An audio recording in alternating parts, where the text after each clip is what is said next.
দেশনায়ক তারেক রহমান কর্তৃক ঘোষিত রাষ্ট্র সংস্কারের ৩১ দফা বাস্তবায়নের লক্ষ্যে আজকে যে জনসভা, সেই জনসভার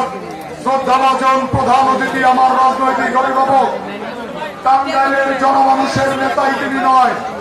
বাংলাদেশের লাখো কোটি ছাত্র জনতা আশা আকাঙ্ক্ষা এবং ভালোবাসার পথে সুলতান সালাউদ্দিন টুকু ভাই, উপস্থিত মাহমুদুল হক শানু ভাই সহ অত্র এলাকার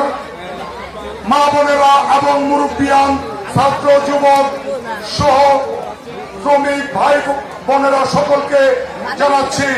জাতীয়তাবাদী যুবদল টাঙ্গাইল জেলা শাখার পক্ষ থেকে, সেই সঙ্গে আমার এই এলাকা আশিকপুরের পক্ষ থেকে অভিনন্দন এবং শুভেচ্ছা। আমি দুঃখ প্রকাশ করছি, টাঙ্গাইল জেলা বিএনপির সাবেক অনেক নেতৃবৃন্দ, যুব দলের নেতৃবৃন্দ, ছাত্র দলের নেতৃবৃন্দ এখানে উপস্থিত হয়েছেন। আমরা তাদেরকে মঞ্চে জায়গা দিতে পারি নাই, বক্তব্য দিতে পারি নাই। বিশেষ করে যুবদল কেন্দ্রীয় কমিটির সাবেক সফল সদস্য টিটু ভাই সাহেব এবং বিএনপির সাবেক